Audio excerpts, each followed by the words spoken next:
Okay, so let's talk about case studies as a research method. Case studies involve research where n equals 1 or few, and n is the number of participants.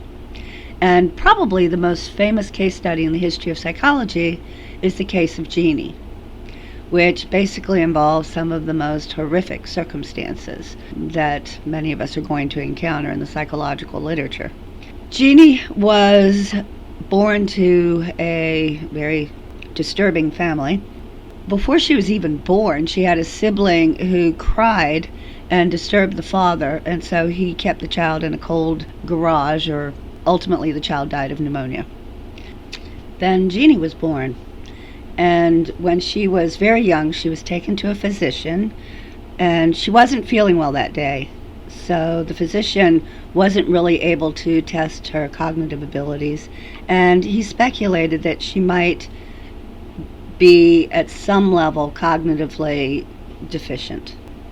This was the excuse the father needed to be able to raise Genie in horrific circumstances. She was basically kept in a room, socially isolated, often bound to a potty chair, for hours, if not days, or much, much longer. She was in social isolation. She never actually heard people having conversations or speaking. For some reason, apparently, the father would only bark at her as if he were a dog. She was malnourished. In fact, in 1970, when the authorities came to be aware of Genie's situation, she was 13 years old, unable to speak, malnourished, and she needed a great deal of help. Now, the thing about psychologists is that they really like to help people, and so psychologists came to the rescue here and tried to work with Genie to teach her social skills and language, teach her to speak. But it was also of interest to them for scientific reasons. At the time, there was discussion about how humans acquire speech, and speculation that there might be a critical period for hearing human speech, so that we need to hear people speaking in early childhood in order to learn to speak fluently ourselves.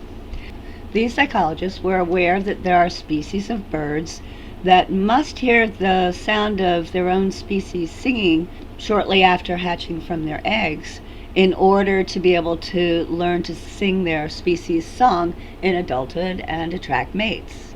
For some birds, only one exposure to their species' song is required for them to later on be able to sing the song of their own species.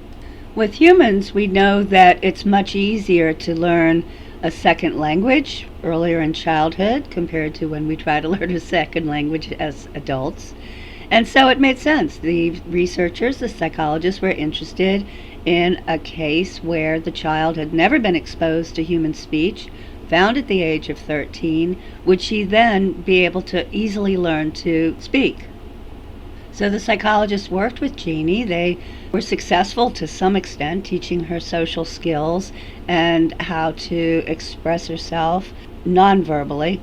Genie did pick up some speech ability.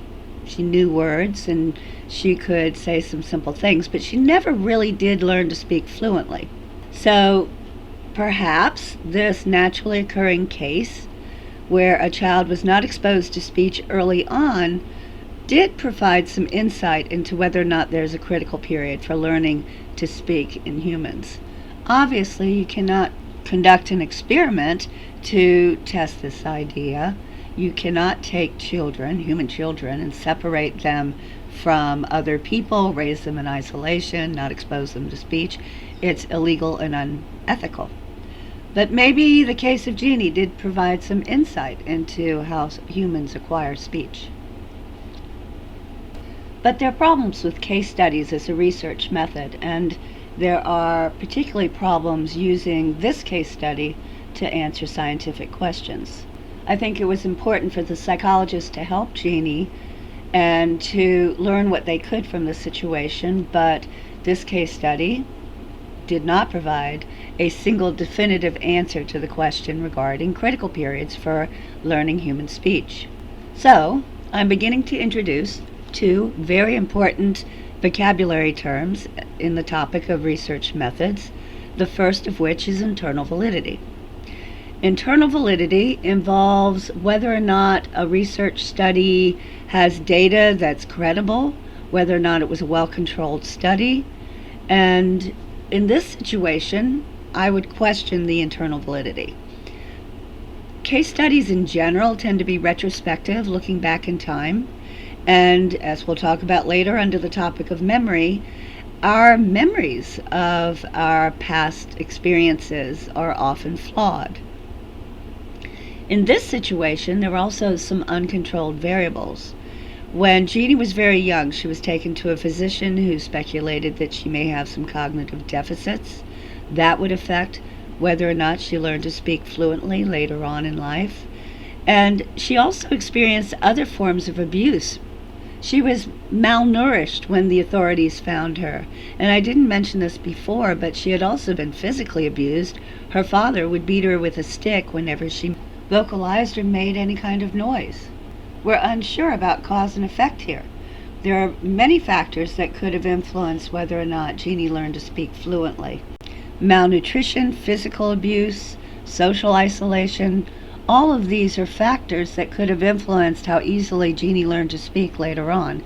And so it's not just the fact that she was prevented from hearing human speech in early childhood. This means that we're questioning internal validity for this particular case study. Having talked about internal validity, as you might imagine, I'm now going to talk about external validity. And external validity is low for this case study as well. In fact, I would suggest that it might be low for most case studies. When we talk about external validity, we are talking about whether or not what we've learned in one particular situation allows you to generalize to other situations outside of the research study. In a case study, n equals one or a few. So I'm looking at here one person, and I'm studying that person intensely, and I'm hoping to learn something about everybody else. People that I've never had any kind of contact with. That's what we mean by generalization. And if you think about it, that's what you want to do with a research study. You're limited in the number of people or the number of animals that you can investigate in your particular study. But what you really want to know is about all others, all other people, all other animals. So can you study just one person and learn about everybody else? In the classroom, I tend to ask who here is from Connecticut, and students raise their hands, or who's from Massachusetts, who's from New Jersey, who's from Rhode Island, who's from Minnesota, and so on. And if you think about it, the one student from Minnesota, if you study them intensely, n equals one or a few in a case study, are you then going to learn about every other student in the class? Are you going to learn about everybody in Minnesota, or are you going to learn about everybody in the United States, or are you going to learn about everybody globally? The answer is that it's highly unlikely. So yeah, external validity is a serious problem for case studies, and studying just one or a few people may not allow you to generalize what you've learned and apply it to others outside of the research study.